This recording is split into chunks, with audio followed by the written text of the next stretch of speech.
the music. Let's get it poppin'. From the Sky News Centre at 5, questions continue to linger about how Prince Harry and his family will be kept safe and who will pay for it when he returns to the UK.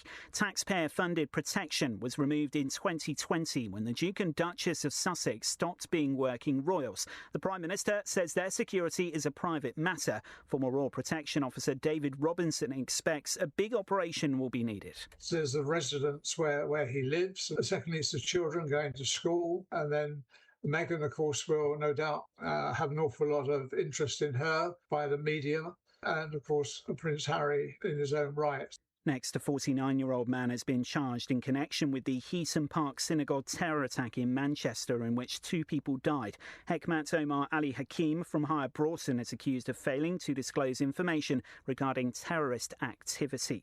Andy Burnham has defended government guidance telling asylum seekers that offences like rape and domestic abuse are serious crimes. It's included in a document outlining the rules and expectations for living in the UK. The Prime Minister explains why. As a government, we have a very clear principle. If you break UK law, you will be removed from the country. So it follows that if we're taking this approach, it's made explicitly clear what the UK law is and what the societal norms of the UK are. The Conservative leader Kemi Badenoch says anyone needing the leaflet does not belong in Britain. GCSE data suggests girls are continuing to outperform boys, but as that gap narrows, geographical differences are widening. 28.6% of London entries achieve top grades compared to 17.7% in the northeast of England. Fines for criminal gangs dumping illegal waste are going to rise. They're going to go up from £300 to £5,000. And Max Verstappen has ended speculation about his F1 future. The 4-time champion has renewed his contract with Red Bull until 2030. That's the latest. I'm Johnny Freeman.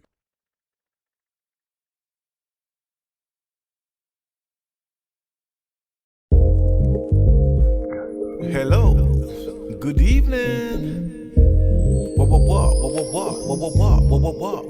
What time is it? Conversations, you know we got it. Dissector, selector, I bring the topic. Me tell you say it, I like the tropics. Music and good vibes with enough style in it. Present a page, keep the vibes in a lit. Your evening we comfy, put vibes in a it. Whether you're home at work or you're driving traffic, tune in, lock it. Tell me how you feel, yes you can speak what's on your mind. We all go through some things in life, I know you will be fine. Believe that we can make it if we try. I've got you, you've got me, it's whatever you decide. So let's just talk about it. Let's just talk about it. Let's just talk about it. Let's just talk about it. Hear me out, the amount of problems me have. Somebody help me out, get them problems I solve. Hear me now, ladies, hear me now, lads. A little conversation can help out a situation. Sometimes you're right, sometimes you're wrong. Sometimes we have no options, we got to be strong. I do not know we can come to a conclusion as long as we sort out the situation. Yeah, so right now you tune into Dissector, Selector Kae-C and present a page for some music and conversations. It's a must, it's a must, it's a must, then a must. Tell me how you feeling. Tell me how you feeling this evening. We all got something we believe in, leaving. So let's just talk about it. Yeah, we can talk about it. Why don't we talk about it? Kae-C Page, Kae-C Page. Welcome to the Them and Us show. This is Luton Urban Radio, and if you are listening on the replay, then it is Gold Standard Radio. Indeed. Massive shout out to who was on before us? Goodfellas. Should know this by now. They Dissector. were being Goodfellas, and we did have a little bit of a boogie on the way in. We did in the car. We did. Right. And shout out to those who've been locked in and around the capital and beyond, either on the DAB or on the live. We are actually live today. We don't. Wow. There's somebody at the door. I do beg your pardon. It's going to be one of those shows, but it's all good.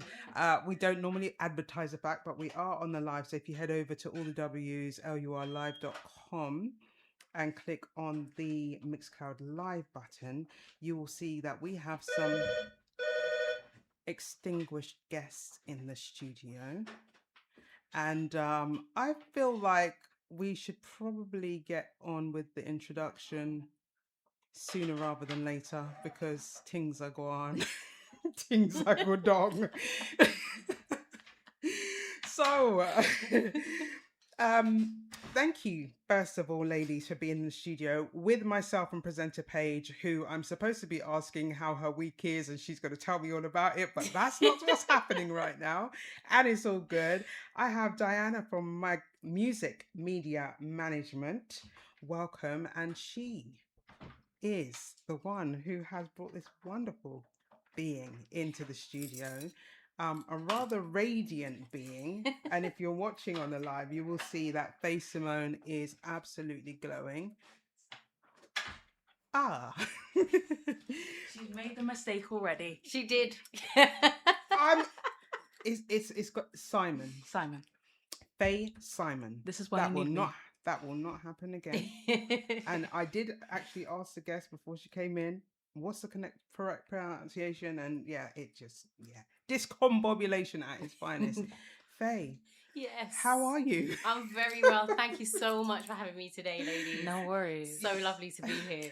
You're very welcome. How was your journey in? Nice and easy, lovely and smooth. Fantastic. And did you get caught in that slight weather hitch, or we didn't? We were all on the train when we literally drove into the rain. So okay, we missed it, and we got out of the train station. The sunshine came out, didn't it? Fantastic. God's working his magic. I'm bringing the sunshine, ladies. For real. So if we just rewind a little bit, presenter Paige, how are we doing? Slightly out of breath. I had to run down the studio stairs and run back up again because, doorbell ringing. Okay. And civic duties, and now the door's knocking. What is going on today? The deliverer of water. God bless you. One more, please, and thank you. What a show this is going to be. So, Fae Simon. Yes. Back to you. I just want to start at the very beginning, but I don't usually do that without music. So I almost feel like I'm missing a limb at this point. I can beatbox for you, back in the olden days. We're not going to do that. We're not going to do that. However, I will let the listeners know if you'd like to be interactive. The text line number is 07908 974 543. That's 07908 974 543. That's for any questions that you may have for us or Fae Simon. We also have the Them and Us group chat now. We do, but with all the technicals that's going on right about now, that may not be prudent. I'm not going to push the boat quite out that far, but you can also message on the Mixcloud. So there is a chat on the Mixcloud if that's what you want. If you want to get in touch, if you have any questions. Shout out to the regular listeners. And so, you're about to be dissected. Tell me and the listeners, without all the titles, and by titles I mean partner, mother, sister, whoever, who are you? I am a singer-songwriter. I'm also, as of the last few years, I can now say an actress too. Oh, wow. Wow. So I've gone on tour for Murder at the Grange, a Christmas musical murder mystery. Okay. And I play the private investigator, of course. I've got the best role. So it's been wonderful, actually, delving into acting and singing as well, because it's what I studied. Okay. But in general, I started out in soul and jazz. So I'm a neo-soul hip-hop jazz singer. And I ventured across the road into house because I got some house remixes done, and then some house producers asked me to do vocals for them. So I've been working on some house releases as well. And this current release that I've come to promote with you today is a reggae and dub album, and it's my first full reggae project. Oh, wow. Amazing. So we are going to take a little look at how we got to where we are right now. Paige, you look Yes. like you're itching to say something. Yeah, a little birdie told me that Yeah. you were also formerly trained in opera. I was formerly trained in opera. That so seems yeah. very difficult. That sounds like it was very difficult. Well, to be fair, it was the first set of music lessons I ever received. Okay. So I was always singing, love singing at school, love singing all the time. And my aunt was like, that's it. We're going to get you formally trained. I'm going to get you some singing lessons. What she didn't tell me is that the teacher was an opera teacher. Wow. So that's how I started learning opera. It just so happens that the teacher my auntie chose for me was an opera teacher. And when I was 14, so I learned with her from 12 to 14. Okay. And then when you're 14, your voice starts to break. Mm-hmm. So she said to me, come back to her if I want to continue training with her at 18, because then all Your the voice is breakage, settled, the voice is settled by then. Breaks would have happened, all the changes would have happened, and then I can continue expanding my range. Okay. By then, I'd already started jazz singing lessons at the Weekend Arts College. So that was it. That was where I fell in love with jazz. And I was like, that's what I want to do. I want to be a jazz singer. So opera got dashed out the door. that was it. That was it. Wow. Do you still exercise those ranges? Because I'm a singing teacher.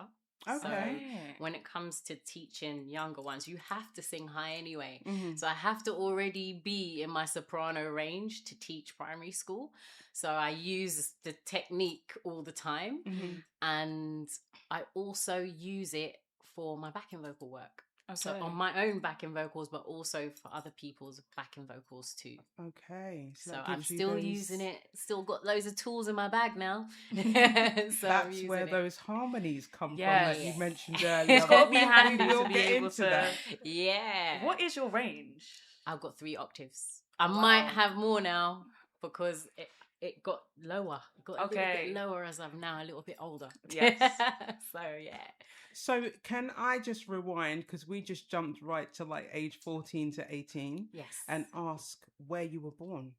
I was born in Willesden in northwest London. Oi, oi. Yes. That's where we're from, North Wheezy. I'm scared. I'm surrounded by Londoners. I feel like I'm on my own, having to fend for myself. Amazing. So where did you go to school? Primary school or secondary school? Primary. I went to Christchurch Primary School on Willesden Lane. Okay. And then secondary school, I went to the Convent of Jesus and Mary in Harlesden. Okay. So we kept it northwest all the way. All the way. And then when you went into... So tell me about your musical experience while in primary school. Was there any essence that you can cast your mind back and think, oh, I was actually doing this from really... most definitely. So I was always singing on the bus going to school. And I didn't know people were listening until one day I just didn't sing. Just wasn't in the mood, didn't sing on the bus. And somebody came up to me and said, what, you're not singing today? Wow. So I was like, oh, people were actually paying attention. You're just singing. Yeah. So people were paying attention. So that kind of made me realize people are actually paying attention when I'm singing. And my primary school music teacher, Miss Galazowski, was amazing. She was so inspiring because she would put on full-blown musicals for the year 6 final performance. You are so... And she would literally use the whole school as a cast. So whatever year group you're in, if you're good enough, then you're in the play. Everybody was utilized. That would be like my dream school. I'm going to be completely honest. It was so amazing. She was the best. And it was the 80s. So she's come in her Doc Martens, colourful t-shirts, colourful baggy trousers, spiky blonde hair. She was everybody's favourite teacher. She was like the celebrity in our school. So she really inspired everybody to get involved in their musical education. And so every year up until I was in year 6, I was auditioning for the top role in the year 6 play, and I wasn't in year 6, so I was turned down every year until I was in year 6. So I literally was itching to be part of the school performances because she made them so amazing. So school was fantastic for us because we got to explore our musical educations and expand our musical knowledge. So loved primary school.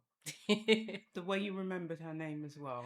Yeah. And that was actually going to be one of my questions coming as we were coming in. I thought, because there's always that one teacher that always makes your day or makes the experience of school that much better. That's it. And so do you know where she is now? No, and I did search for her. Okay. I searched for her on Facebook. I searched for her online, all the online platforms, because I'm also a music teacher. So I wanted to let her know that she literally inspired my whole future, and I haven't been able to find her. I even went to Brent Music Service to see if they could find her for me, and they couldn't find her because it was so many years previous that she was teaching for them. So shout out to Miss Galazowski if you're there listening on the radio. Out there, universe, in the universe, you're still loved. Oh, amazing. It reminds me of when Ian Wright got with to his meet teacher. I know, that was so touching. If I could meet, I'd probably be in tears as well. Yeah, if I met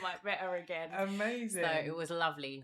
Do you have something? I feel like it's like she saw you one day and she's like, I've done my job. That's it. Fade away. My work here is I've done. made a start. My legacy is complete. That's Mary Poppins vibes. Like, yeah. The job's done. That's it, and I'm off. Amazing. So secondary school, what was that like for you? Secondary school was a journey because I went to all girls school. Okay. So there was always contention. It's all girls school. Yeah. There's always beef with somebody at all girls school. Amen to that. Not even just at the all girls school, but experience that. I went to an all girls school. Yeah. And I don't think I'd survive, honestly. I honestly don't think I'd survive. Yeah, all girls school was brutal. It is like trial by fire at an all girls school. But I decided to do my musical studying outside of school. Okay. So I went to the weekend arts college to continue my musical learning while I was in secondary school. So every Sunday I was at WAC, and it's now in Hampstead, and it was £1 a lesson for jazz vocals, ballet, contemporary. I know, exactly that response. Because when I heard that it's £1 a lesson and my mum could give me £5 so I could do 5 different lessons and stay out all day and it's like fame school. I was like, that's where I want to go. Do they still do this now? They do. Hey. Hey. That sounds like my type of place. Weekend Arts College, guys. Wow. So it was amazing because not only do they encourage you to perform every end of term, big showcase. So you have to perform. They get you used to performing in front of a live audience.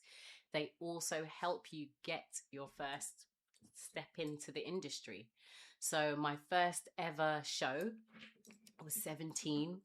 And it was on a boat from Embankment Pier. Oh, wow. I know. And they got all our level 3 jazz vocal students to come and perform one song each. And I performed On and On by Erykah Badu.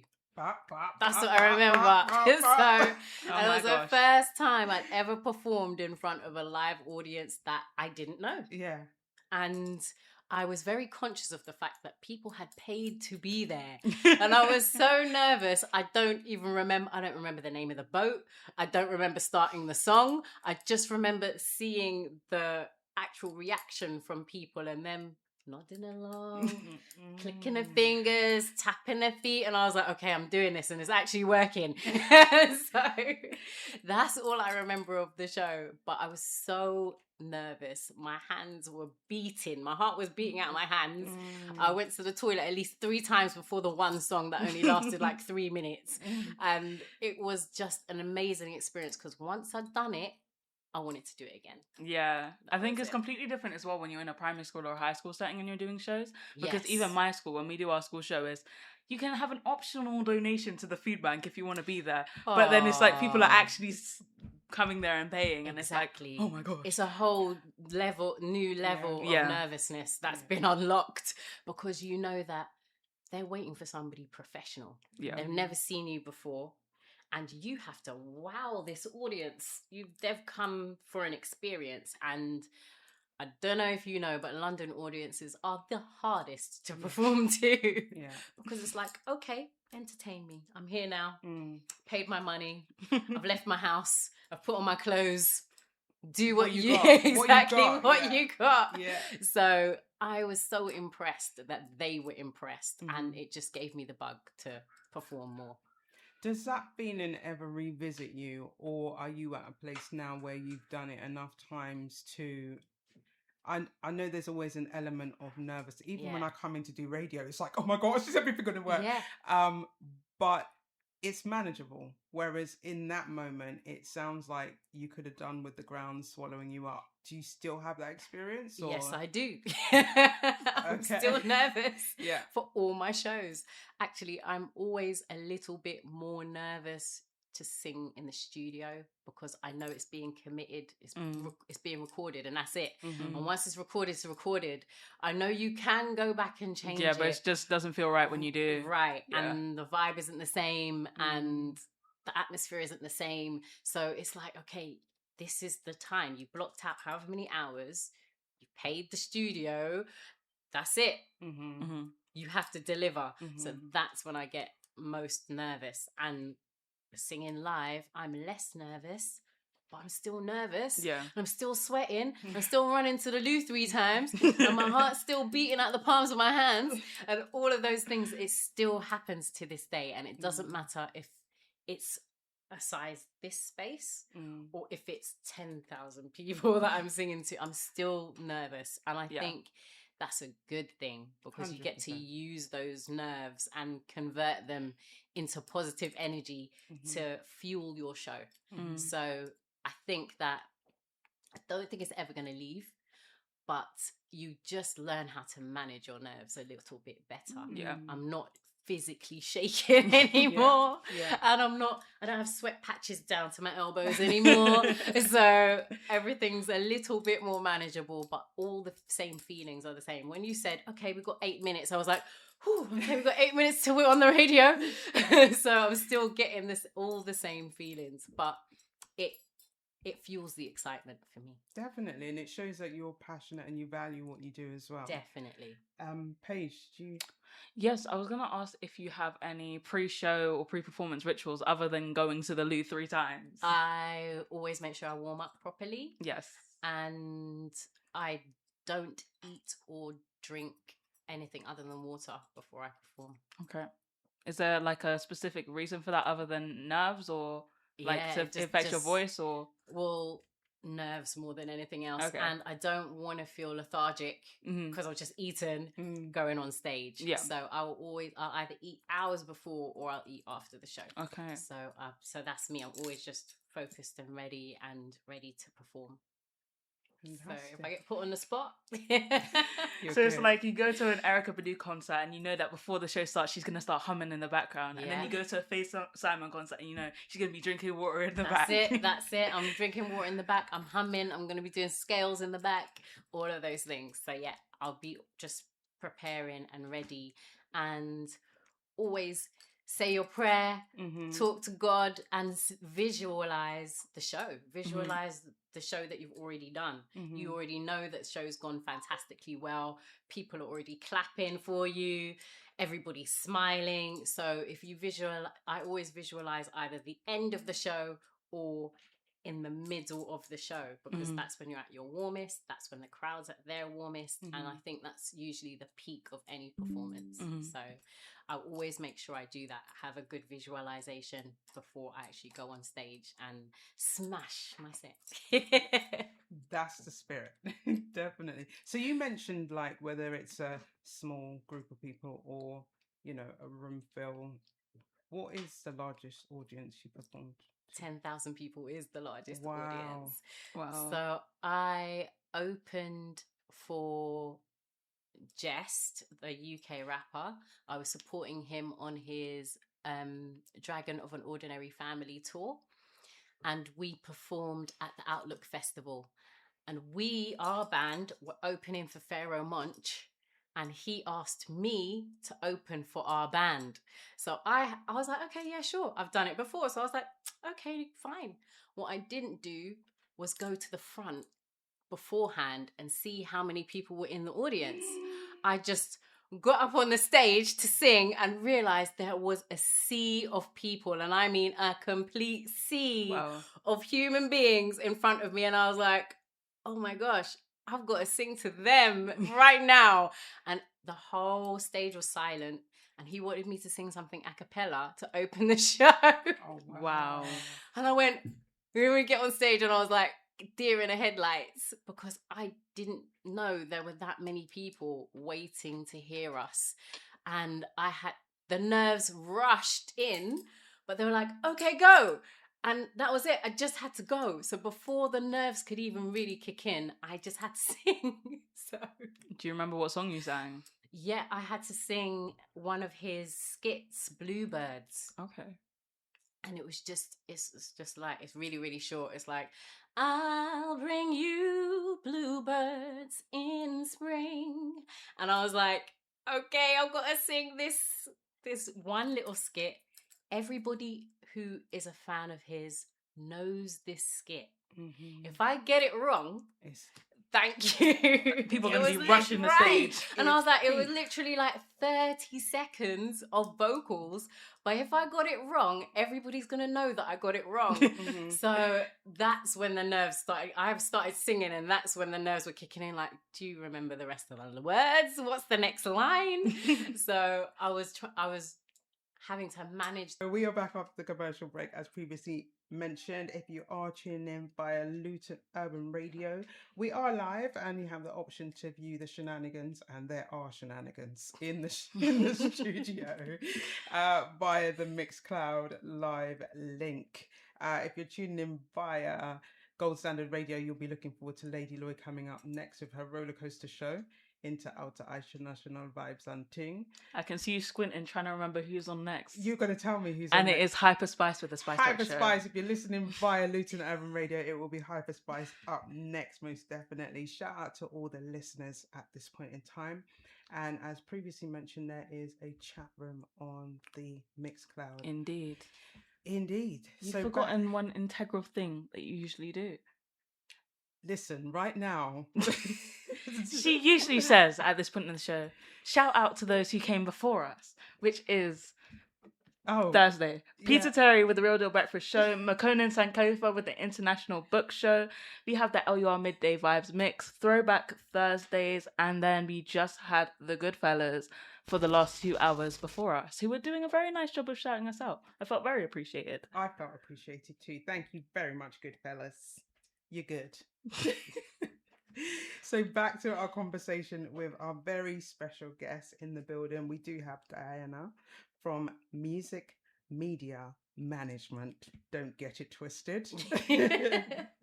And she's brought down, or even up. Are we up or down? We're up. We're up. She's brought to the studio, the Luton Urban Radio studio, Fae Simon, who has brought the sunshine. Yeah. You have brought the sunshine, because I was wondering what was going on. I washed my car like the other day, and I was like, this is good. I think we're quite unlucky when it comes to car washing, because we always wash the car at the most inopportune moments. It will start drizzling. Yeah, the last time we washed the car, it rained. Yeah, it's crazy. Anyway, back to our conversation. So we kind of got to the age of 17, 18. Yes. So you've left primary school, you've left secondary school. Yes. You found your feet as a jazz singer. Yes. You've also auditioned and got some parts in some production. Not yet. Not at That's that point. only happening recently, actually. Okay, you're jumping the gun, Dissector. No. I'm talking about when you were going to the weekend. To the Weekend Arts College. Right. So at the Weekend Arts College, it was lovely because they just enabled us to work on our crafts, but also perform as well. Mm-hmm. So after the Weekend Arts College, I did my degree in performing arts. Oh, wow. So specialized in drama and dance specifically, as opposed to going the music route. Okay. So once I finished it, I did auditions, but I did dance auditions, and they were so disheartening. Okay. Because you spend all day auditioning for roles, and you might get down to the last 5 and they only pick 2. And then you might not be one of those 5. So it was so disheartening. I was like, I'm going to focus on my music. I just want to focus on recording and writing and being an artist, and actually just being immersed in the music and starting to gig. So rather than focusing on everything, drama and dance and music, I just focused on the music from after my degree. So from there, after I recorded the first 5 strongest tracks from my first album, I pressed up a CD, an EP, and I brought it to Kae-C Genesis Jones, who is a DJ that owned a record shop on Harlesden High Road. Oh, wow. And I asked him, I was like, will you sell my CDs? Sticking in the Northwest. Exactly. Amazing. I was like, can you sell my CDs, please? And he was like, actually, yeah. He goes, give me 5 or 10. And he said, I'm going to play it in the record shop. He goes, I'll play it on my radio station. He was like, we'll see if I sell them. He goes, if I sell them, just bring me back some more. I was like, wonderful. By the end of the week, he had sold them all. Wow. So that's when I was like, I'd done the market research and it was paying off. Yeah. So people were listening. People wanted to buy it. People thought it was good enough. So I did all of that market research just via him and started getting little gig bookings from there. So that was the first time I got played on the radio, and also the first time anybody had ever bought anything of mine. So I knew that there was an audience, and he was like, yeah, complete the album. He goes, and once you've completed the album, bring the album to the record shop. And he goes, and I'll sell that too. Wow. So how old were you at this point? I was, when I finally finished the album, I was 28. So this must have happened about 26, 27. I was doing all this research and recording the first album. Where did that mindset come from? Because you've got so many young people now who feel they're artists, musicians, producers, and it's just magicians. To be fair, musicians are magicians, but they think they're those right as well. They think they're those as well. But it's almost like all that groundwork doesn't happen because everything is so accessible. Yeah. Where did that come from for you? From the jazz greats, because they got robbed of all their musical rights. Wow. So just studying jazz and studying the jazz musicians that I loved, realized that all these amazing creatives that are giants in the jazz scene didn't own their songs. They didn't own the rights to their music. And obviously, due to the time they were in, they couldn't even perform in certain places.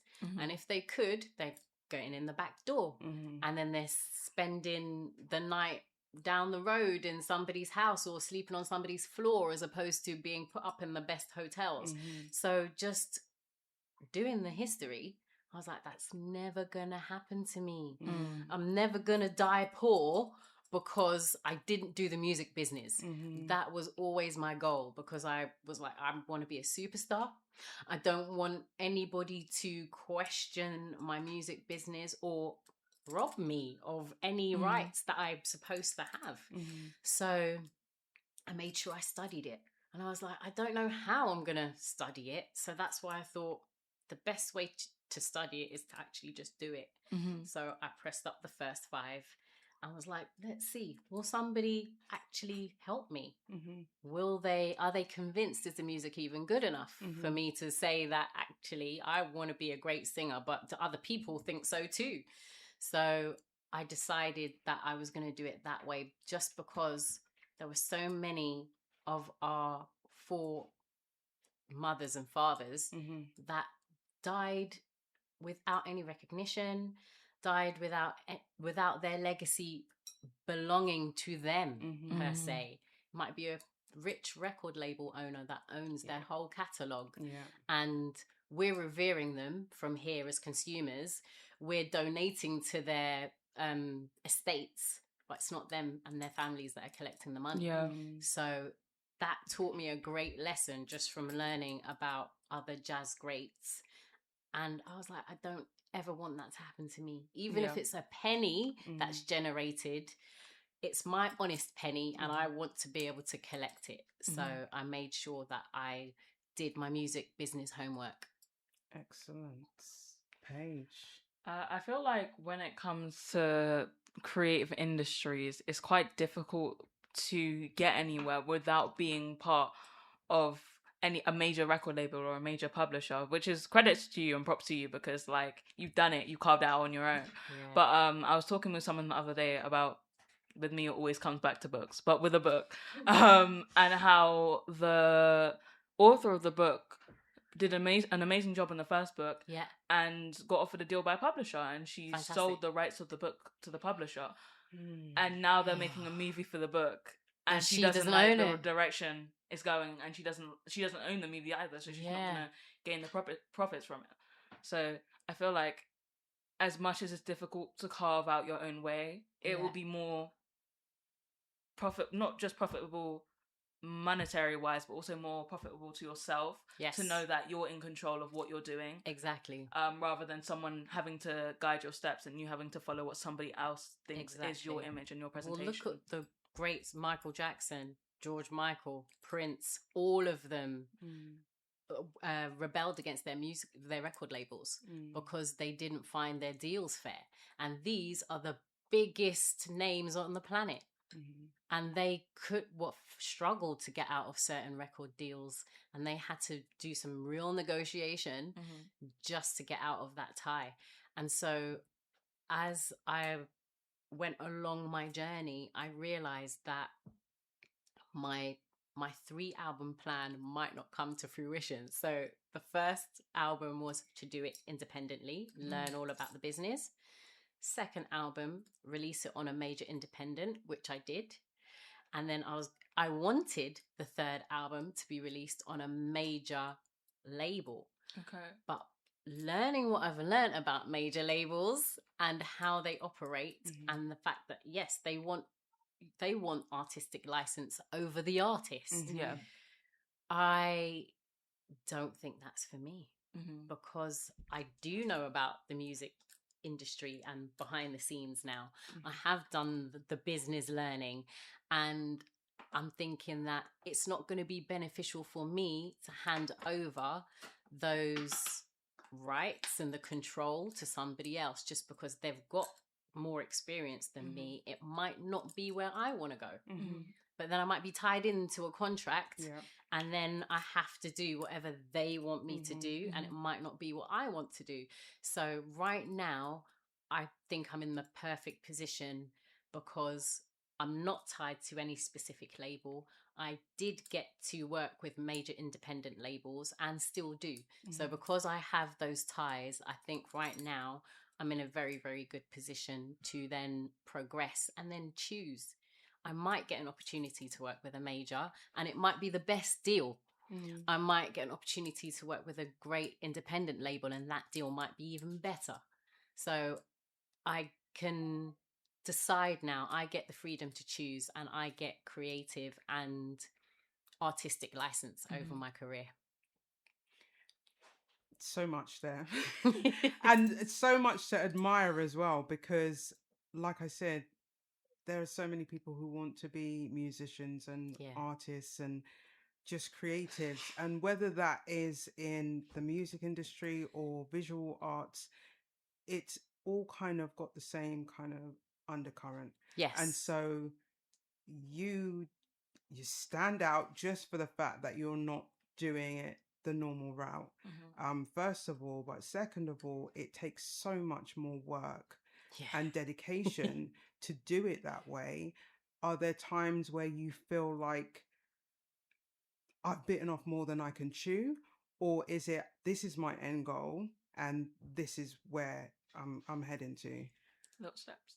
I think that it's a bit of both, but there are definitely a lot of moments where I'm just like, oh, I'm so frustrated. Why isn't this happening? Yeah. I reached out to 15 million people and no one replied. So it's one of those moments. You get them all the time. There's always going to be an obstacle. There's always going to be adversity. So if you believe in yourself and you persevere in what you want to do, then you're already 50% of the way there. That's it. You definitely need... We're clicking. Somebody... No man's an island. You will always need a team. You always need at least one other brain to bounce off of. Yeah. But if you're right, if you know that you believe in yourself, that is it. It's very, very unlikely you're gonna get stopped. We were talking about gatekeeping yesterday. There are gatekeepers everywhere, in front of every door, in front of every gate. We find a way to get around them, right? And we kick the gates open, or we sneak in the back door. We saw the crack in the bedroom door, in the bedroom window. We're gonna climb in. We're gonna do whatever we can to try and, as you said, get to the goal. Because it doesn't matter if there are 15 routes to the goal. We're gonna take one that's available. We're gonna get there. So I've made sure that I've tried to make the best decisions as possible, because I still have to pay rent. I still have to travel. I still have to eat. I still have to do all of those things that require money. But I always wanted to be a recording artist and a performer. And so because that's where my heart is, I'm always going to follow that dream, always going to follow my heart. I need to ask where your confidence comes from, and whether that is just an inbred thing or something that you developed over the years. Like, no, it's definitely inbred, and I can attest to having a fellow Aries next to me. Okay, we're dealing with some fire in the building. Okay, we've got fiery ladies in the building. Okay, so it's determination and perseverance, just of self first and foremost, but also having some great encouragement from your team, from people around you, even if it's people that have got nothing to do with the music industry. I've had people hear me sing and be like, oh my gosh, your voice is so beautiful. Please don't stop singing. And that one little piece of encouragement, that's what I needed to hear that day. I've got a project right now that's not shelved, but shelved. And I to the point where I was just like, I'm not releasing it. That's it. I give up. I'm not doing it. I asked however many labels. I've asked so many people to help me with this project, and I got nowhere. And every person I've played it to has gone, you got to release this, right? Every single person, even up till last week, you've got to release it. It has to be out there. So just those little bits of encouragement, having somebody say, you know what, you're doing a great job, made all the difference. I released one song for the people of Carriacou and Grenada who suffered at Hurricane Beryl. And I pushed it myself. I released it on Bandcamp myself. I did it all myself. And I got one tweet that said, I listened to your song and it was amazing. Please don't think no one's listening. And that was it. I was like, and I was like, that's what I needed to hear at that particular moment, because I was like, nobody is listening to this song. No one's playing it on the radio. No one's downloaded it. I was like, is anybody even paying attention? And I got one message and I was like, okay, I'll keep doing it. Keep the fire blazing. So that one little bit of encouragement helped me keep up my momentum. So just one comment might make all the difference. And that helps me maintain my rhythm and helps me maintain my motion. So I know that comparison is the thief of joy. So I'm trying my hardest not to look at other people and compare myself to their journeys, because I know it's not the same. And I know that people aren't going to be have the same experiences. It might be one person that listens to somebody at 14 and then they become a superstar and that's it. Mm-hmm. That's all the work they ever needed to do. Yeah. And then it might be someone took 50 years to get there, but they still got there. Mm-hmm. So I always use Morgan Freeman as my inspiration when it comes to that. Because I think he got his first breakout role when he was either 40 or 50. Amazing. So it doesn't mean that you can't do what you want to do if it hasn't happened yet.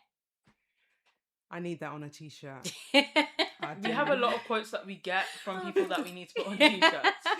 Did you want to make a point, Paige? Yes, I was gonna ask if you produce your own songs as well as singing them. No, I've co-produced some of my own songs before, but I haven't actually just produced them from start to finish. That's going to be my next challenge. Nice. So, sorry, go on. What has been your favourite song that you've been a part of, whether it's singing, co-producing, like what, throughout the whole process, what's your favourite? I don't have a favourite. Okay. That's just like asking someone do you have a favourite child? No, I don't. I like that comparison. I do. That's an argument in my house. Yeah, there you go. So no, I do not have a favourite child. Okay, so if we break it down into, let's say, the lyric writing process, for example, what was your, like, what came the most fluidly to you? Like, which song? Again, that's so hard because it depends. The beat talks to you. Mm-hmm. So it's like, how does it make me feel? What visuals do I get from listening to it? And then it's, what do I want to say? Mm-hmm. What do I actually want to say on this piece of music? And how am I going to complement it as a writer? So sometimes it'll be like, I know exactly what I'm going to say. And I could write a song in less than an hour. And sometimes, like, for example, and that happened with Sunshine, for example. The first song I ever wrote, listened to the music, it was literally like Sunshine. So I was like, I know exactly what I'm going to write to this. But when I listened to the last track on the album, the last rhythm was called Rastafari. So I was like, that's going to be the title already. Already got that. But I was like, I'm going to have to come so hard on this beat. It was so beautiful. The composition was so excellent. I was like, I have to consider what I'm going to say, how I'm going to say it, then come up with the most amazing like vocal composition to complement this music. It took me at least 2 weeks to write it. Wow. Okay. And I had to go back, cross some stuff out, come back again and be like, no, it didn't fit. The idea didn't fit in the time that I actually have. I've got 16 bars and I need to fit it all in. So I had to go back again. I was like, no, I'm going to rejig this first verse and then come up with the whole composition of the first verse and how the melody changes. So now I've got the melody for the second verse. But what do I want to say in the second verse? What's going to be the message and how am I going to steer this journey? Because like you were talking about reading, I love to read as well. You've got to have a beginning, middle and an end. Yeah. So, okay, this is where I've started and I've started strong and this is what I want to say. What do I want to say next? Where am I going on this journey and how am I going to take the listener to get to the end so that by the end of the song, you've taken away the message that I wanted to convey and you know exactly what I wanted to say and it resonates with you as well. So it's not just as simple as, okay, I've got a message and this is what I want to say. How am I going to say it? And it's the storytelling. Yeah, you've got to keep people gripped and you've got to keep people entertained. So it's not as simple as just, okay, I can sing a nice melody. And okay, I just want to say, everybody, I'm about peace and love. How am I going to say that? From beginning, middle, and end with a first verse, a bridge, and a chorus. Then I've got a second verse, a bridge, and a chorus. And then I might have an outro as well. So it is about navigating that and steering it so that by the time you get to the end of your song, the message is clear and it's been received correctly as well. So it's a journey, just writing it. Even what you're describing, it's because I've written before, and it was just because I heard something, and like you say, sometimes you hear a rhythm or an instrumental, and it just evokes something in you, and you're just like, that's it. You already know, exactly. and it just comes straight to you, and it's almost like you're just channeling it. Okay, I'm gonna write this, and you just keep writing, and you just keep writing, and then it's done. I'm like, look what I did in this short amount of time. But then when you have to consider it, and you're like, okay, I'm going into a whole new genre. This is specifically a revered genre of music as well, and a completely new community. I had to come with respect and reverence and make sure that it was the best that I could put out there as well. So a good representation of me, but also a respectful representation for the people who are already in the scene and have gone before me as well. To be fair, I feel like with me, what you two are saying, I'm the complete opposite. Like, I will, because I do GCSE music, so we're required to write our own composition, our own songs. I would write the lyrics before I write the song. If that makes sense. That makes sense. Yeah. Because sometimes it's like I'll hear someone say something, because the English language has loads of idioms, and I'll be like hearing like something that someone says on offhand. I'll be like, that sounds really cool, and then something will just pop up out of nowhere. Yeah. But like, I think part of what's so cool about music and like just different genres of music is that everybody, even within a genre, has their own way of writing and their own process, and that might not be the same from day to day as well. Exactly. And just like you said, I collect quotes too. I've got loads of different things that come into your head. Oh, that sounds like the title of a song. That does. I literally have the back page of my songbook is just for notes. Oh, wow. About things that I've heard, quotes, idioms, axioms, anything that's come to mind that is inspiring goes in the book. And then I might get a rhythm or a beat sent to me years later, and I'll be flicking through the book, and I'm like, guess what fits perfectly for this song. So you will always have pages and pages of writing, and I've got songs that I've written for other beats that didn't work. So I've got whole compositions that are just waiting for fresh beats, for fresh ideas, and then I can just take one that's already done and just fit it in. Slide it in. Yeah. Just like that, like a sandwich. Exactly. If you are just joining us, it is a Them and Us show of myself, Dissector Selector Kae-C, alongside presenter Page, alongside Fae Simon in the building with Diana from Music Media Management. We have been in very deep conversation, and we will be back.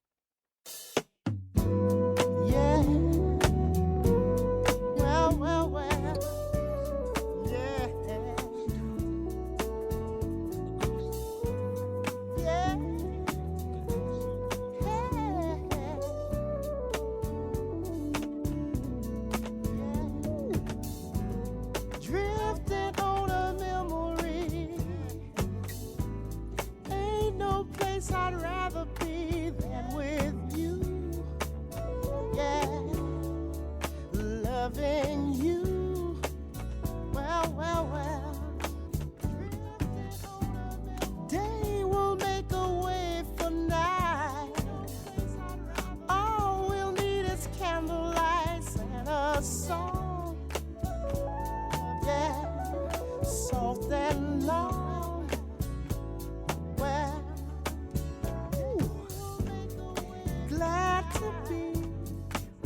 Here alone with a lover like no other. Sad to see a new horizon slowly coming into view. Yeah, I wanna be living for the love of you. Oh, yes, I am. All that I'm giving for the love of you. All right now. Lovely as a ray of sun that touches me when the morning comes, feels good to me. Yeah, my love and me.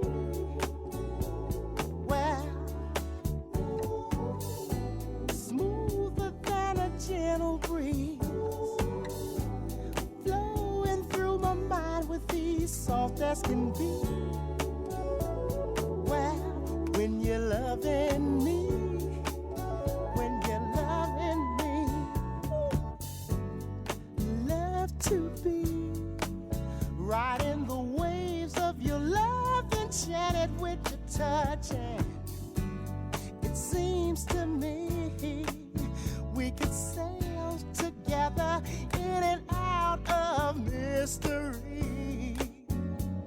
Well, I wanna be living for the love of you. All right now, all that I'm giving is for the love of you. Everything is so much better with music. So much better. Really, really is. This is the Them and Us show. I am Dissector Selector Kae-C alongside Me, presenter Page. Hi Presenter Page, and we are alongside Fae Simon as well as Diana from Music Media Management. How are we doing, ladies? We're doing fantastically. I think you should have given our special guest a better introduction than that. Would you like to take over? I would like to introduce do your thing. To those of you who are just tuning in now, where have you been? You've missed half of the show. Come First on, guys, of all. on time, punctual. And I would like to introduce the spectacular, the soulful, the singer, Fae Simon. Sound of the big thing. Amazing. Thank you for that, Paige. Thank you. Amazing. So we are going to continue our discussion. If you are a regular listener, you will know that our format is to have a discussion and then we chop up a dilemma in the second half of the show. But we have shifted things slightly for this week and we are going to have a discussion, but we do want to just get a little bit more Fae Simon out there because it's been a struggle, right? It always is. And so if we can ease that burden a little bit just by getting the listeners to be a bit intrigued, want to know more, understand more, be a bit empathetic as to what goes into what you do, because it is a lot, then we're here for it. Wonderful. So, we kind of paused at around 28 years old, 30-ish. Yes. What were your 30s like? 30s were good because I was on tour with Yara Bravo and Jest during that time. So I went on a European tour with Yara, first of all. And that was off the back of meeting her after I'd launched my first album. So the great thing about that is they always say surround yourself by people who are better than you. And she definitely was. She gave me so many wonderful pointers about how to curate your tour and manage your actual show, your stage show, as well as yourself, how to present yourself as an artist. She's really quirky as a rapper. So sometimes she might be in like a tutu, a sailor's cap and a bodice. And then next she might be in a full length gown and heels. And then next she might be in Adidas and a full tracksuit with a hoodie. So a bit of an eccentric vibe. She is very eccentric and I love her style. So she helped me find my feet and find my way. What do I want to look like?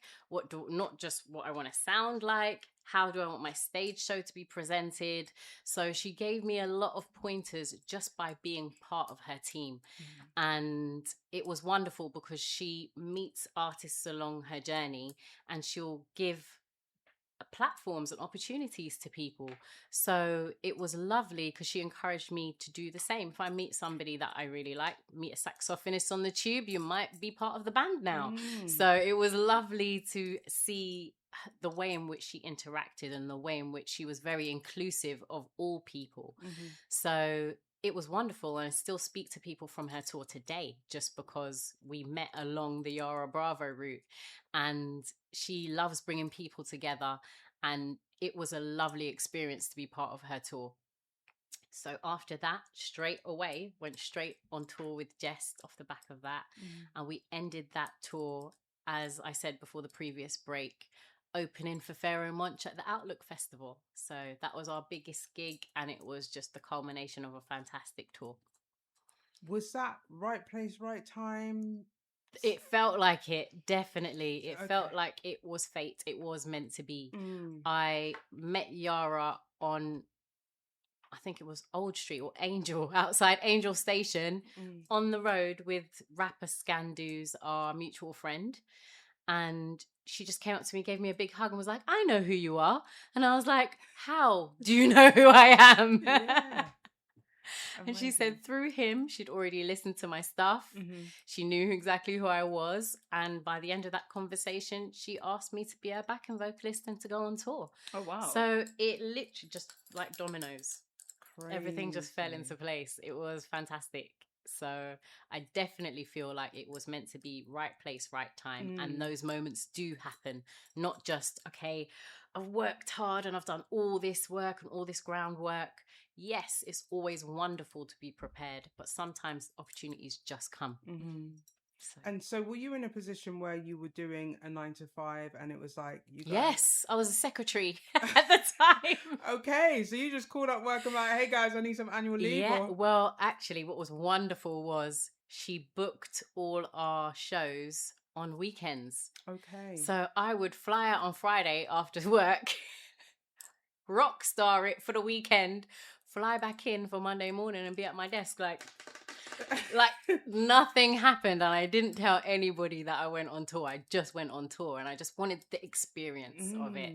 So I didn't tell anybody at work that I was actually on tour. I just went on tour, came back with Swiss chocolates from the airline in my bag just to remind me, guess where I was on Saturday? It actually happened. It Yeah. actually happened. That sounds like something you would do. Just disappear over the weekend and come back, you know. Oh, Dissector Selector, where did you get those chocolates on your desk? It's a secret. Yes. It's a secret. I feel like that when I go to work and I'm like, these kids don't have a clue who they're messing with. Like, that's it. That is it. But yeah, it's. I guess it takes a lot of humility. Yeah, of course. Of course So it does. much. Yes, because you want to learn, but you also want more opportunities. So if you are too arrogant, those opportunities will be taken away very quickly. I've seen it. I've seen it. Do you know what I mean? We've experienced that through other people's errors. So I didn't want to be the person making those errors because we've already got gatekeepers. I want to be let into the right rooms. So I tried my hardest to be as humble and respectful to everybody as possible because they always say it's nice to be nice, but you never know who you're talking to. Yeah. I realised, I think the beginning of this week, I was already in a room with Diana before this year, a couple of months ago. We didn't know that until I saw a picture and I was like, hold on a minute, Diana's in the picture. No way. So it's always good to be on your P's and Q's. You never know who you're talking to. You never know who's seen you before. If Diana, if I was awful at that show, it wasn't even my performance, but if my attitude was terrible, she might not have ever worked with me. And I didn't know she was there, but she might have remembered me. So it does always matter how you show up in the world and how you show up in any room. So always make sure that you are your best self. Love it. I think on what you said about being arrogant, I definitely agree. But one thing I was saying to one of my friends, he's invested in musical theatre. He loves everything musical theatre. Yeah. And I said to him, because anytime someone said he was good at singing, he'd be like, oh, no. And I said, there's a very fine line between being modest and diminishing yourself. And if you want to gun for those opportunities, you need to know where that line is. Exactly. Because you need to be polite, you need to be respectful, you also need to not play yourself up too much, but play yourself up just enough so people know this you is mean it. business. It's really it's so hard technical. balance. I've got a great story about that actually. So I was at a friend's party in South London and nobody knew who I was in the room except my friend. And he said, oh, this is Fae when I come in. This is Fae. She's a great singer and she's a great songwriter. So I sat down, put my stuff, got a drink. And some guys come up to me and gone, so are you really good? And I went, yeah. And he went, you're arrogant, aren't you? And I went, I'm And I asking you a thought, question. hold on a minute. If I was a plumber and you asked me if I was good at my job and I said yes, you would never question that. But because I'm a performer and I'm a singer, he just assumed me saying yes meant I was being arrogant. And then, exactly.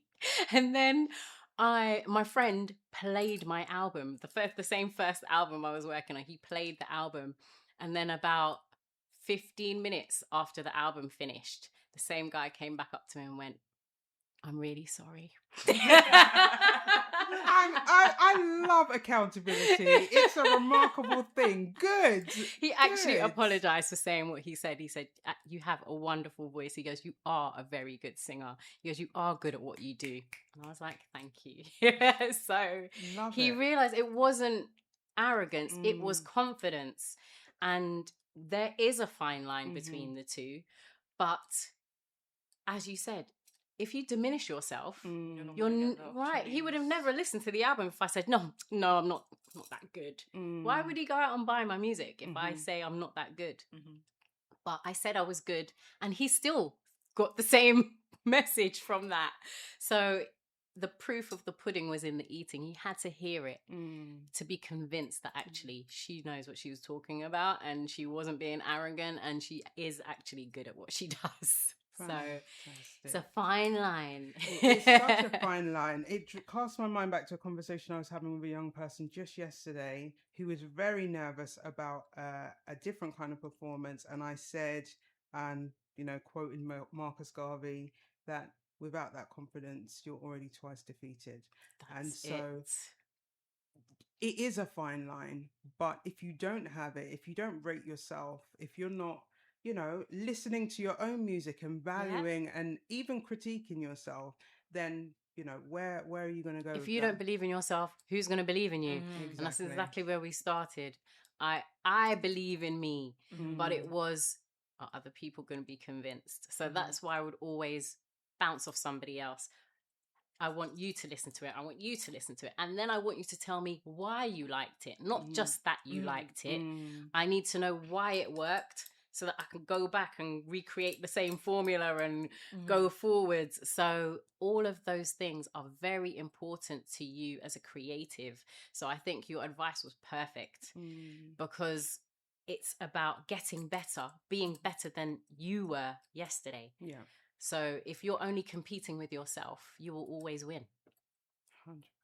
Love it. I'm loving this conversation. So many gems. I can imagine you going home and like, oh, let's make some t-shirts, guys. It has been done before. Amazing. So where are we now on your timeline? 35-ish? Yeah. Okay, so what happened next? Aging gracefully. Yeah, there it is. Beautiful. And I, off the back of Yara, she kept saying to me, you're going to release your next album with BBE. She said, this is the label that you need to release on. She was like, it would be perfect for you, for the style of music that you create, for everything that you do. BBE would be a great label for you to work with. So I was like, yes, it will be. And yes, I will be. So I'm on tour with her, just absorbing everything. And every time I came back, I was working on a track for the new album and I just kept doing it. Every time I got a new opportunity, went to a different place, I was inspired even more. So came back, worked on a new track for the new album. And every time I was in the studio, I would say out loud into the mic, to the point where the producer got upset, this is going to be released on BBE. Oh, wow. I said it every single time. Every time I was there in the studio with him, I was like, our album's going to be released on BBE. And because he just wanted to get the work done, he started getting frustrated. Okay. And I was like, I don't care, because you're manifesting. Not only that, I've been working with artists that are on this label. So I'm like, I'm 1 degree of separation from it actually being a reality. I was like, there is no reason why this can't be real, because Yara's releasing with them, DJ Vadim is releasing with them, and I'm working with these people on a weekly basis. There should be no reason why I can't get a platform, like a foot in the door at that label. So he didn't discourage me, even though he was just like, oh, can we just get on with the work? You keep saying it. To the point where he was like, can you just stop saying it, please? He actually said that to me at one point, and I was like, no, because it's going to be released on BBE. And then it was the week of my birthday that year. I think maybe, what year was it? It was released in 2015. So it was the previous year, the week of my birthday, I get a call from BBE. No way. Yes. So the booking agent for Yara Bravo shared an office with BBE in Berlin. Oh, wow. And they said, oh, we just got some demos from Fae Simon in London. Do you want to hear it? So they played it in the office, and BBE called me, offered me a record contract to release the album I said would be released on BBE.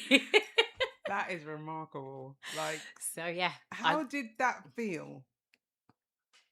I can't describe that feeling. It was beyond going toilet 3 times. Yeah. It was, I starbursted in the middle of the room. It was starburst. It was the best birthday gift I could have ever received. I got a record contract for my birthday. And I was like, who else is going to say that? So It was incredible. And it was from the label that I wanted to sign with too. So it was such a major milestone. I felt like I was levitating. That's the only way I could put it. I felt like I literally was going to vibrate into light. It was such an amazing feeling. Like, has anything come close to that since then? Yeah. Okay. We're going to get there. Paige, did you have something to say? I was just going to ask, what is the difference between an independent label and just a normal label? So an independent label doesn't have major label status, and not most of, because that's not necessarily true actually. A lot of independent labels will license the work from the artist. So the rights go back to you as the artist after they have finished their licensing. Okay. So sometimes you might want to roll on the licensing deal so that they can continue releasing it. And sometimes after that contract, it just goes back to the artist, and then you can release that music anywhere else that you like. So you have to re-release a song once your license is done? Not necessarily. Okay. Not necessarily. So, for example, because it was already released on BBE, it is under the BBE mantle, but I now own the licensing. I own the music again. Okay. So the music rights are back to me. They can revert back to me after a certain amount of years. Okay. So that's the difference, where major labels usually hold on to your rights and hold on to your music, and they can also curate your whole career. So they invest the money in your career, and that's kind of how you're tied into that contract. You can buy yourself out of the contract because whatever they've invested in you to develop the product, you might have to pay it back if you want to get out of the contract before the contract has been completed. So it's like they're making you pay for bread and board. Exactly. Okay. Whereas because I worked on everything independently, I paid for everything to be done. So I don't owe any label anything. I just came to them with a complete product and asked them if they wanted to release it. So it was easy. They just said, okay, Faye, can we license your album for 5 years? Okay. And it was just as simple as that. So it's then just going over the contracts at that point. You make it sound deceptively simple. It is. This is the thing. How. Music business isn't as complicated as they make it out to be. It's just like dealing with a lawyer. They know law speak. They have all of the jargon. But if you have a layman break it down for you in simple terms, it's not very complicated. It's just getting around the language. Wow. Wow. Wow. You sound breathless. In awe. It's been a lesson, and it's been an interview, and it's been a catch up, and it's been a little bit of everything all in one pot. I'm loving it. I'm absolutely loving it. So if you are just tuning in, it is the Them and Us. Oh, I feel like my headphones just done something. There we go. It is the Them and Us show. Myself, Dissector, Selector Kae-C, alongside me, Presenter Page. And if you're just tuning in, where have you been? We're almost coming up to the end of the third quarter of our show. We are, however, don't despair, because we do upload to Mixcloud, YouTube, SoundCloud, SoundCloud, everywhere. So there will be a link for this. We're all somewhere. over the place. You'll find us somewhere. Most definitely. So you can catch up. Would you like to go into a song? Please, that would be wonderful. Give yourself some time to have a bit of water or something, because we've been on fire for the longest while. No way, no way, no way, no.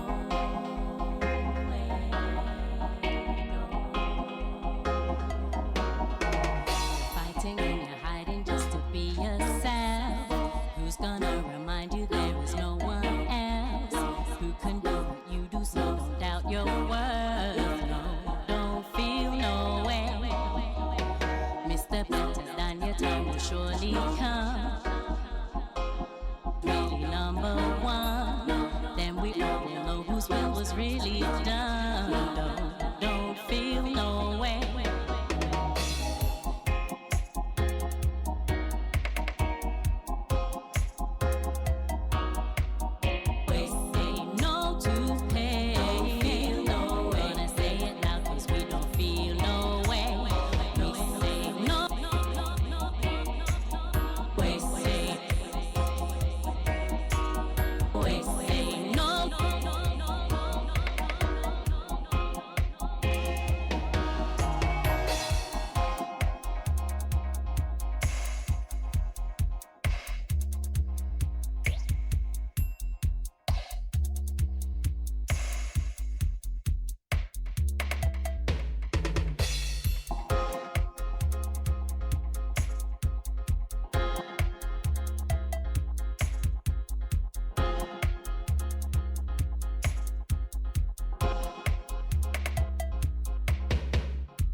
This is the sounds of Fae Simon with Feel No Way in a dub style and fashion, because we love a bit of dub. We do.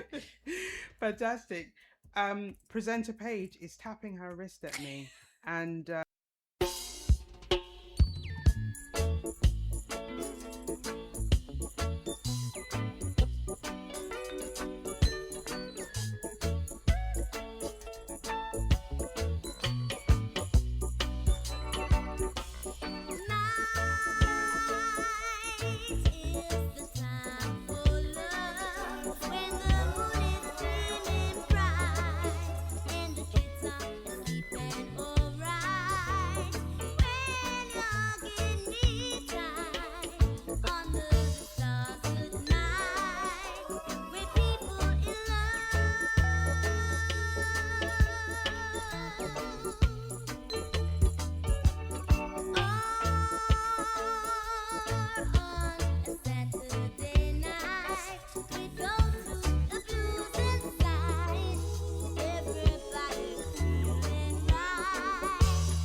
The unmistakable sound of Louisa Mark with People in Love. We are back after that short commercial break. It is a Them and Our show with myself, Dissector Selector Kae-C, alongside me, Presenter Page, alongside our very special guests, plural, Fae Simon and Diana from Music Media Management. Yes. There we go. Told you I'd get out of the You did. And we are in our final quarter. And every time we have an interview, people come on and say, how long is it going to be? And if I say it's going to be 2 hours, they'll be like, what are we going to talk about for 2 hours? But literally, this is always the flow and the vibe. So thank you so much for your time. My pleasure. I need to send a shout out to Frenchie King. Shout out to my cousin Winston. Big up yourself, most definitely. Shout out to Ricky Ninja. Michelle Francis, big up yourself. And everyone else who has been locked in, silent, interactive. Big up yourself, most definitely. Hello. I'd also like to shout out our biggest fans, GQ and Miss Marvelous. They're always tuned in. GQ and Miss Marvelous. Big up yourself. Most definitely. And also, don't forget that if you'd like to hear more conversation or get up close and personal with Fae Simon, let's not get it twisted. Fae Simon will be down at The Well, which is number 5 High Street. No, it isn't. It's Hightown Road. I don't know why it says High Street, but it is Hightown Road, Luton. Postcode is LU2OBW. It's literally opposite Luton train station if you come out the entrance, not the one going towards town, but the opposite end. So right at the neck of Hightown Road is the Well Pub, and you can get up close and personal with our special guest for today, Fae Simon. Yes, Paige. Our non-natives to Luton may be slightly confused because we've gone from our Arndale being called town to the mall to the Arndale to Fraser. I think a lot of people just drive, or if you're like me, just put in the postcode into your sat nav and it will tell you how to walk there, ride there, drive there, take the bus there, everything. LU20BW is the postcode that you require. There will be music, there will be jerk pan, cocktail, pool tables. So if you want something to do, you know where to be. Night kicks off at 8 p.m. So we'll be heading there straight from the studio. And goes on till midnight. Free entry. So come along and join in. We're back. We're back. Fae Simon. Yes. Do tell me about where you are now in your musical journey, what the listeners have to look forward to, where they can find you, what is your aspirations for? Like, they're probably otherworldly. How did you know? And also where I can get more of these stickers. Well, your ration girl. Innit? Come to me, I got the stickers. So just to go back to the song that you just played, you kindly asked me to provide a song, and that was the song. And I chose that song because it means everything to me. It from memories of me running through legs in my mum's front room while she was playing it on vinyl, to the fact that I always wanted to be a lovers rock singer. I wanted to be a reggae singer first before my opera lessons. and now I've gotten to be just that with my new project, my new album release. The Goddess Frequency is a reggae and dub album. So I can now say I have finally achieved my goal of being a reggae singer. Well done, you. Everything clicking, fingers, toes, everything. Thank you. Can you click your toes? Is that humanly possible? I can actually. We're gonna try. My feet, but we'll save that for another show. The Goddess Frequency. Yes. The title. Yes. Yes. Tell me about that. So, as a fellow dub lover, you know how uplifting these vibrations are. I also performed at the Hidden Science of Reggae seminar in June, and I got to learn about the frequencies of bass and reggae and dub and how it actually physically and spiritually heals the body. So you feel that anyway. You feel enlightened and uplifted when you dance and when you listen to reggae and when all of those bass lines are coming through those speakers and they're rattling everything, including your rib cage. Even when your heart, you feel like your heart's just a bass Right, line, the bass line of your heart. exactly, right. So it overwhelms you, it overwhelms your body. And those are actual healing frequencies. It's scientifically proven to be healing to the human body. So that is genuinely how I feel when I get up and I dance. I love to dance. As you now know, I am a trained dancer. So I love to dance. I'm always dancing or singing, as you heard. Always. So once I got asked to be part of this project, it wasn't going to be anything but a yes. And every time I wrote something new, went into the studio, and Mick Eitel didn't complain. He just let me do my thing. And I'm like, did you enjoy it? Did you like it? Are you feeling it? And he was like, yes, Faye. I was like, why do you keep asking me that? He goes, they sound amazing. So I'm skanking behind him in the studio while he's working all the buttons. Yeah. And so I'm already excited. I'm already uplifted. And now it's, will the reggae community be just as welcoming? Will they feel the same about this music? So it heightened the excitement, but also it's a bit nerve-wracking as well. It's that thing of, there are so many greats before me, and there are so many contemporary artists right now in the scene that are doing some amazing works. Can I join them? Am I up there to join them on their journey, in their genre? So this is another learning curve for me, but I love the music. It's that thing again. I love it. Will they love it too?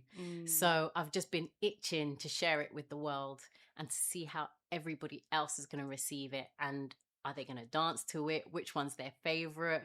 Which ones are the DJ's favorites? Because they're the trendsetters. You lot tell everybody what to listen to. You share your knowledge with everybody else, with all those listeners. So you make the difference, because I might say, okay, my favorite song is Don't Feel No Way, but you're like, actually, my favorite song is Sunshine, and that's the one that I'm going to spin. You might spin it for 10 weeks in a row, but it might not be the one that I like the best. So you shape our musical journeys as DJs as well, and as from the listeners' perspectives. So you're just as important on my journey as me creating the track. It's an honor to be part of your journey. It really, really is. Do we have a release date? It's already been released. Okay. So it was released on June the 8th. It was launched at the Amersham Arms in New Cross on June the 7th. And it's now available on Bandcamp and on my website, www.faesimon.com. And it's Fae with an E, F-A-E. Yes. Simon, S-I-M-O-N. Thank you. Get it twisted. A very magical name from a reader's perspective. Thank you. I love the fact that it's on Bandcamp and it's on your website, because I've also done music production, and I'm not doing this streaming 1 million plays to get 0 point something of a something. Right. So love that. So please visit the website, all the W's, faesimon.com, or Bandcamp, where you can find Fae Simon, F-A-E-S-I-M-O-N, and support this independent artist so that you can continue to be independent. That's it. And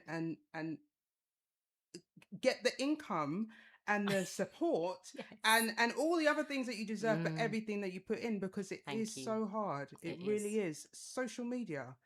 Where can they find you? Fae Simon, F-A-E-S-I-M-O-N. I'm the only Fae Simon in the UK. Love that. Bravo. Love that. You Google me, it will be me, everybody. So you can find me on Instagram under the Afro Fairy handle, A-F-R-O-F-A-E-R-I-E. You can also find me, Fae Simon, anywhere on any other platforms. Spectacular. There was something that you just said that I was literally saying. You need to make this so quick. I'll make it so quick. I'm so sorry. I'll make it so quick. But what you were just saying about you've made me lose my point. I'm sorry. It will come back to you. Just take 3 deep breaths, and during that time, Yeah, that's pretty deep rest not to sucker punch me. But what I will say is we do usually have a topic of discussion. Yes. And I feel like that topic of discussion is going to evoke that. Yeah, it probably will, because I believe I have written it down. So although it is really hot and we are coming to the close of the show, we've got to keep a little bit of our things. You have it. What I was going to say is that what you were saying about how the listeners might not have the same view as the artist on what their favorite song is. That's why I asked you what your favorite song was to write, and what your favorite song was to sort of, and how the flow went, because your favorite song might not be my favorite song. Like, you know my favorite song, which is Aphrodisiac. I do love it. It's on the playlist. Oh, I love that. Thank you. But yeah, it's just difference in perspective, and obviously the listeners and the DJs are what lift you up as much as your own skill. Right. Agreed. So, our very interesting topic for today is flowers while I'm here. Because we have lost some really iconic. I don't even know if iconic is a word, but like my heart, it just feels so heavy for some of the losses that we have experienced recently. And my frustration comes from the releases and the promo and everything that happens when that person isn't here to benefit, appreciate, feel valued. And I'm trying to understand whether this is a mentality, whether it is a business thing, because you spoke, we have the music business. It is a business. And so is it a case of people just looking out for let me monetize on this situation because all eyes are going to be on this individual? Or is it something else? Because I'm struggling and I would like to know your views. I kind of think it's a bit of complacency. Everybody always thinks it's going to happen to somebody else. Nobody knows when they're going to go, and most people don't assume their favorite singer, their favorite artist, or their icon is going to go. And I genuinely believe that's what it is. And especially if they're big. If it's a major artist, it's like Jesus. Do you know, some people revere their artists to the point where that's their religion. Music is their life, or music is what keeps them alive, or that specific person changed them so much, they revere them. And so you don't expect them to just die. Nobody expected Michael Jackson to die while they were young. And while he was young, to the point where I cried for about a week over Michael. I didn't even expect it to affect me like that. And I cried out, bawling big tears over Michael Jackson's death. So I genuinely believe it's complacency. Nobody expects you to go prematurely or when you go, if it's unexpected, for example. So I genuinely believe that's why tributes don't come while the person is alive. Because when they do achieve something, they usually will get their recognition at the time. But if you're constantly achieving something and you're great at what you do, and every day is a new accolade, is a new achievement, complacency from both sides can happen very easily. Your audiences are like, yeah, you're going to roll. I'll see you next year. I'm going to go to your concert. I'm booking tickets for Wembley Arena next year. And they might go by Christmas. So it's very, very easy for you to become complacent because everybody thinks they have time and nobody knows when that time is up. So I genuinely believe it's complacency more than the fact that people don't want to give them their accolades when they're alive, because that's just not the case. We went to Pressure Busspipe's new album launch last week, Wednesday. I can't believe it was only a week ago. And he was actually given a bunch of flowers. Amazing. It was beautiful. And they said, we're here to give you your flowers while you're still alive. And even he was so overwhelmed, right? He wasn't quite sure how to take it. He was like, a man giving me a bunch of flowers, first of all. And then just breaking the ice. And then he was genuinely touched that his music had gone around the globe, and somebody in London loved it so much they were just like, yeah, we have to give you your accolades right now, because I don't know when I'm going to see you next, or if I get to see you ever again. So before the opportunity's gone, let me give it to you right now. And it was a beautiful experience just to see him receiving them, an actual bunch of flowers. It was very touching just to see it. So I genuinely believe it's more complacency, because people do want to appreciate somebody when they're there. And it's always, once they're gone, oh my gosh. And I think that's where grief comes from. Yeah.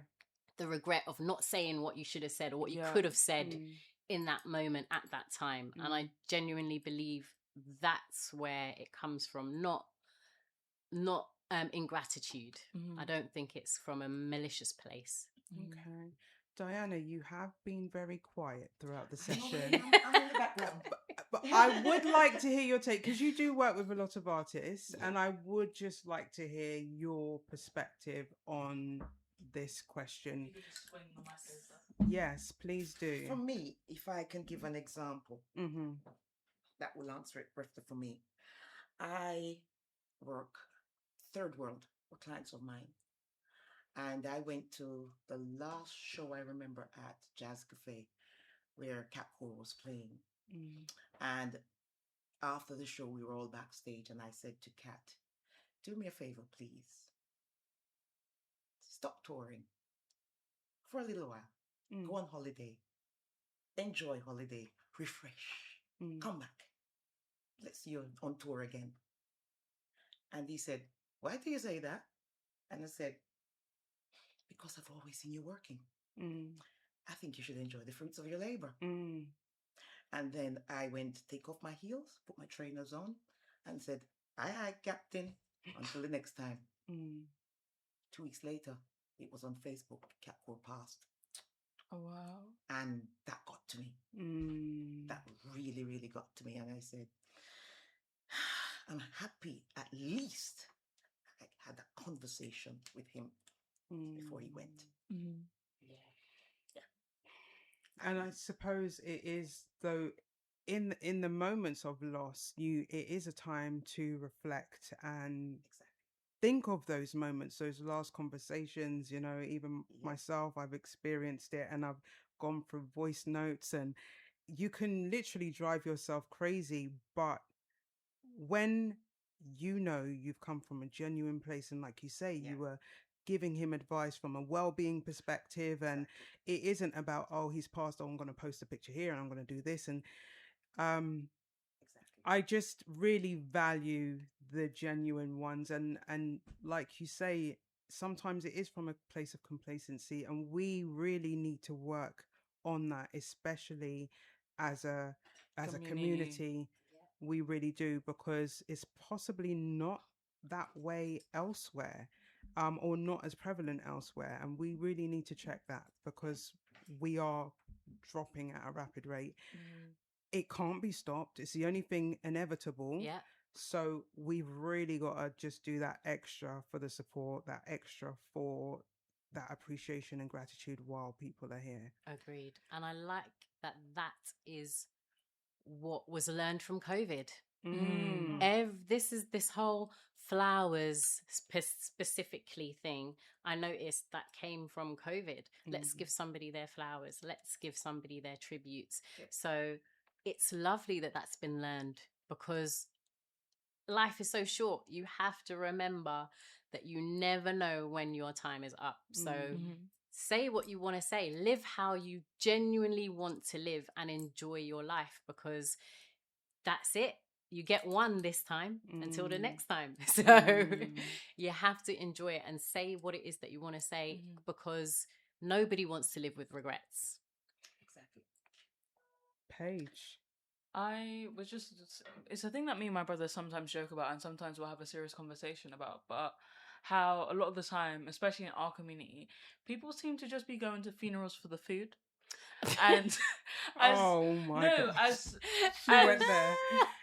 entertainment, the music, the free drink. People will come. They won't even come to the funeral sometimes. Some people will only come to the reception, And they won't be there to see the family crying. They won't be there to comfort the family. And when the funeral's actually happening, they won't be there to lay flowers on the grave while it's being dug or pay their respects to the family.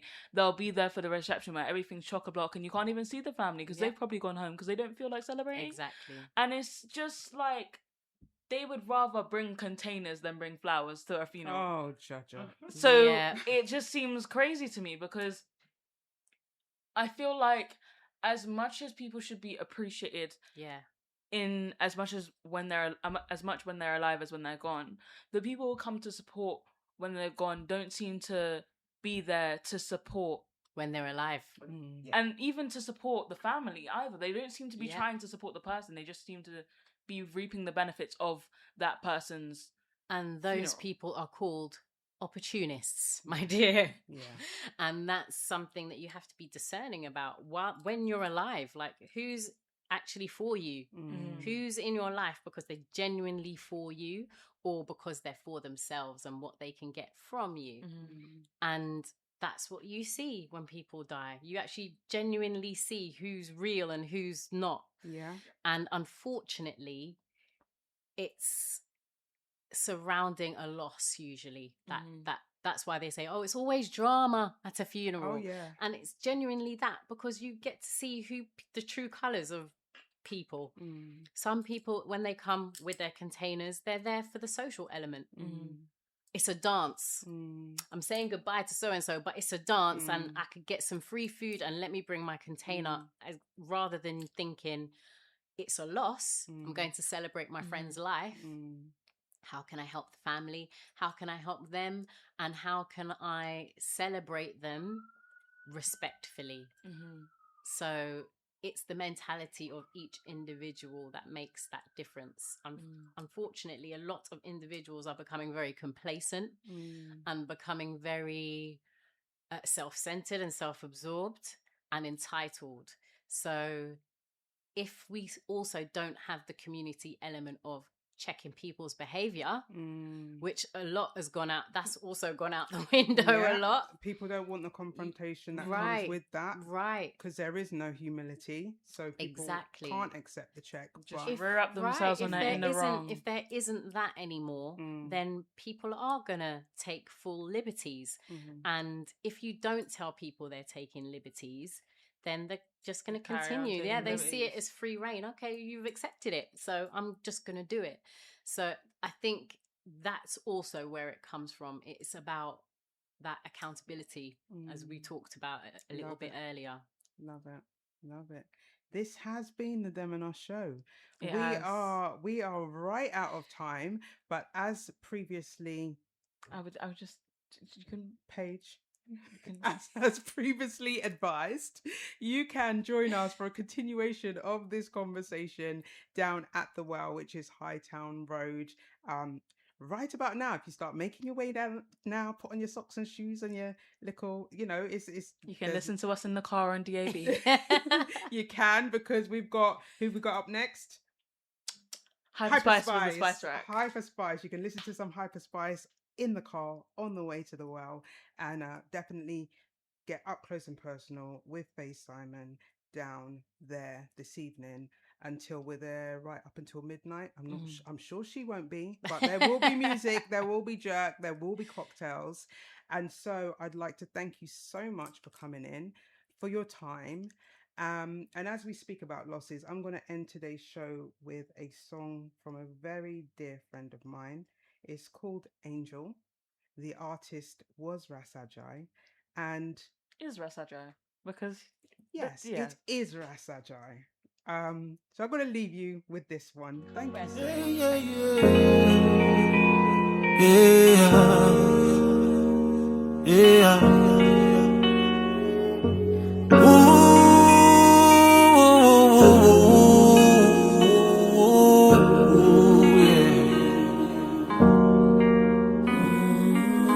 What if we get this whole world to start again? Cause right now it seems like we're short of men who will stand for the right side without them. What I want, it seems like say we lost yourself. And stop calling for the Father help. Here a man has said that him born again. Another one just molest another boy again. Innocence just gone at 10. Father, please send me an angel. Send me an angel. Father, please send me an angel.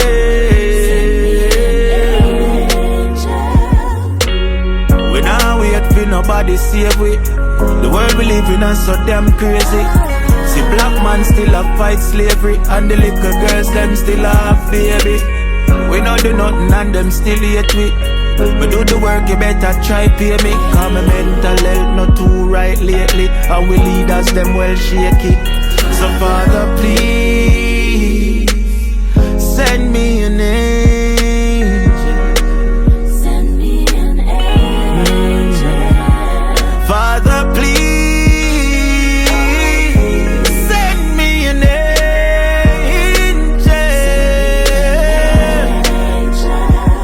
Father, please send me an angel.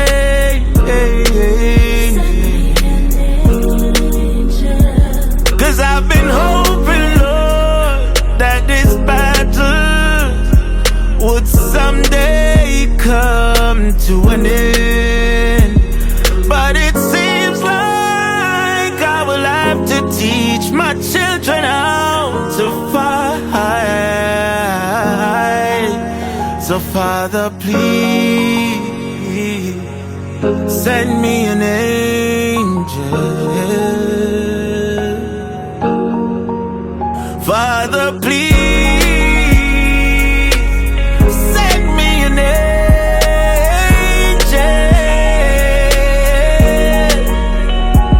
Father, please send us an angel.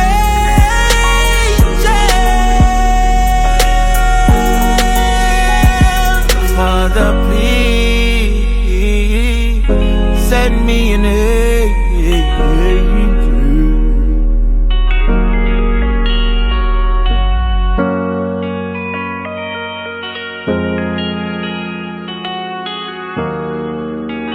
This is a hit from the Mika Records. Without due respect, we should give respect to the ones that were deserving. No, you know. Yeah, man, yeah, I want them flowers. No, while them alive. Flowers, flowers. Raise me in life while I'm alive. No matter wait for me, dead to say me have a vibe. Yeah, me see it all a while. Give me flowers right now, no matter hide. Raise me in life while I'm alive. No matter wait for me, dead to say me have a vibe. Yeah, me see it all a while. Give me flowers right now, I make me smile. Time waits for no one, so don't hesitate. And life, fate, forever loving and we not take no break. And if you ever fall out with your loved one, make sure we get it up before the day done. Cause tomorrow is not promise to no one. If you agree me while you sing, rate me in life while I'm alive. No matter wait for me, dead to say me have a vibe. Let me see it all a while. Let me flowers right now, no matter I. Rate me in life while I'm alive. No matter wait for me, dead to say me have a vibe. Let me see it all a while. Give me flowers right now, I make me smile. But like me word I guess today, but not today. Jah know life set away.